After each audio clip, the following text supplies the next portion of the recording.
News में मैं हूं आपके साथ शिवानी। चले रुक करते हैं आज की बड़ी खबरों पर। कोई करता है खबरों से आगे रहने का वादा, कोई करता है तेज रफ्तार का दावा, फिर भी क्यों दब जाती है सही खबर? ना वादा ना दावा। जैसे कि लगातार देश में बीजेपी की ज़बरदस्त लहर है, लगातार राज्य जीतते जा रही है। लगातार हरियाणा में बीजेपी की सरकार, केंद्र में बीजेपी की सरकार। इस बार वार्ड के चुनाव होने जा रहे हैं। हरियाणा में नगर निकाय चुनाव चालू है और सभी लोग जोरों शोर से अपनी जो है यहाँ पे दिखा रहे हैं कि जनता के लिए क्या काम कर सकते हैं। जानने की कोशिश करेंगे धर्म सिंह जी से। बीजेपी ने इनको अपना आशीर्वाद दिया, बीजेपी के टिकट से लड़ रहे हैं, बीजेपी की छाप से लड़ रहे हैं। जानने की कोशिश करेंगे, हर एक मुद्दे पे बात करेंगे। यहाँ पे वार्ड में क्या क्या दिक्कत है, 2 जगह और बीजेपी की सरकार बन जाए, चाहे चेयरमैन और वार्ड में, तो ज़बरदस्त विकास होगा। तो धर्म सिंह जी से बात करने की कोशिश करते हैं। क्या मुद्दा है, क्यों आपने बीजेपी चुनाव को पहले ये बताइए, बीजेपी के चुनाव चिन्ह को आपने क्यों चुना, और उसके बाद ये बताइए उद्देश्य आपका क्या है। नमस्कार। वार्ड नंबर 1 मैं धर्म सिंह सिवान, लाइन पार विकास नगर बराही रोड। मैं बीजेपी में क्यों जुड़ा, फिर ये वार्ड वासियों, 2016 में मई 2016 में रिटायर हुआ। मोदी सरकार 2014 में आ चुकी थी केंद्र में।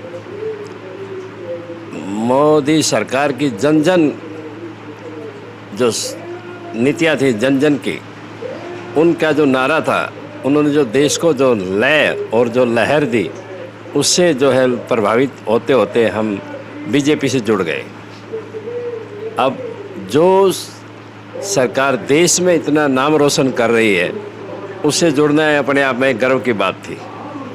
हमने भी तय किया कि 2014 के बाद जैसे जैसे मोदी जी देश में उससे गुजरात से जब सीएम से या प्रमोट हुए सीएम के लिए, पीएम के लिए, तो लोगों में खुशी थी। बीजेपी की जो जितने भी अच्छी जो बातें थी जो देश में लागू हुई, हम भी उसमें देखते रहते थे, सुनते रहते थे। हमने भी महसूस किया कि भी कांग्रेस ज़्यादा भ्रष्टाचार में लिप्त थी और बीजेपी ने जितना भी नारे दिए उन पर वो खरे उतरती चली गई। अब उन्होंने जो देश में जो कई ऐसी समस्याएं थी, राम मंदिर की, 370 धारा की, ये जितनी भी छोटी मोटी देश की जो नेशनल जो आवाज़ जो दबी हुई थी बाहर मुल्कों में, उसको जगाया मोदी जी ने। पहले तो उनको वहाँ विदेश में जाने का न्योता नहीं मिलता था, जाने का पासपोर्ट पे बैन लगा हुआ था। हाँ, उसके पासवर्ड पर भी अमेरिका जैसे बड़े बड़े जो पूंजीपति देश थे, जो समाजवादी कह लो या मतलब एक किस्म अधिनायकवाद देश थे, उन्होंने मोदी को बैन कर रखा था। जब इसका बैन खुला, यानी पीएम बनने के बाद इन्होंने इतना वो मचा दिया अपने आप में एकदम से। हो जनता ने इतना इनको बहुमत दिया, स्पष्ट बहुमत से इसकी नीतियों को जब इसने समझाया, लोगों को बताया, तो बहुत खुश हुई। ये तो केंद्र में बड़ी बड़ी जो नीतियाँ थी उनमें ये कामयाब हुए। तो हम भी इनसे जुड़ते चले गए। यहाँ 2019 में जब दोबारा चुनाव हुआ, फिर लहर आ गई। अब लहर में इतनी प्रचंड बहुमत से जैसे बीजेपी की सरकार बनी, तो खुशी तो देश में पहले से थी और दुगनी होगी। उससे हम भी बीजेपी से जुड़ते चले गए उनकी नीतियों से। ये बताइए, वार्ड में आपकी चुनाव लड़ना चाहते हो, उद्देश्य क्या है आपका? हाँ, वार्ड में ये है जी, मैं सेवानिवृत्ति के बाद वैसे इस भारतीय धार्मिक समाज से जुड़ा हुआ था, उसके जनरल सेक्रेटरी थे। अपने समाज में, अपने समाज के जो वोट थी हमारी यहाँ पर 1000-1200 के करीब, कम से कम मेरा आइडिया रफली हमने जो देखा है 1000-1200 से ऊपर वोट है। लोग बड़े त्रस्त हैं क्योंकि यहाँ वोट है 5600, उनमें से तीनों हमारी जातियाँ हैं जो शेड्यूल कास्ट में, तीनों बराबर वोटों में तकरीबन। तो हर दोनों पार्टियों के लोग बन चुके हैं, दोनों समाज के लोग बन चुके हैं इस पार्टी से, लेकिन बीजेपी से कोई नहीं बन पाया। बन नहीं पाया, उसकी कोई कमी रही, हम उसका वो नहीं कर रहे समर्थन या भाई क्यों नहीं बन पाए। लेकिन हमारे दिल में भी लोग आते थे और कहते साहब आप जुड़े हुए हो पार्टी से, ऊपर से या नीचे से, तो इलेक्शन लड़ो। हमने कहा भाई नहीं, हम इलेक्शन नहीं, हम तुम्हारी कंपेनिंग कर देंगे, तुम्हारे साथ घूम लेंगे, तुम्हारे साथ कर लेंगे। फिर लोगों ने कहा नहीं साहब, मैंने कहा किसी जवान बच्चे को लड़ाओ, वो कामयाब रहेगा, कई सालों तक उसको लंबी रेस में चलना पड़ेगा। हम 60-65 साल की उम्र होगी, हमें रहने दो। कहता नहीं साहब, आप में थोड़ा है खासा लगाव भी है, झुकाव भी है, और आपको 36 बिरादरी चाहती है, क्योंकि आप 40 साल से यहाँ हो, इसी हाँ आपकी जनता जो है चाहती है, पकड़ भी है आपकी, तो आप इसमें कामयाब हो गए। मेरा जहाँ तक आइडिया 36 बिरादरी के लोग आपके पास आते हैं, आप रेलवे में अकाउंट से रिटायर हो और आप वहाँ भी सामाजिक कार्य करते रहते थे, यहाँ भी समाज की सेवा के लिए आपने अपना तन मन धन लगाना चाहिए।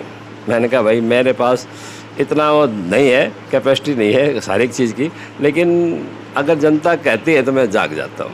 मैंने जागृति से अपने हिसाब से बच्चों को समझाया, मनाया।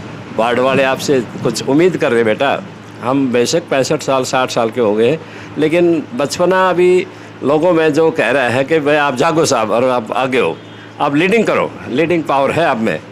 हमने फिर तय कर लिया भाई चल, ये भी बात भी है, आजमाने में क्या दिक्कत है।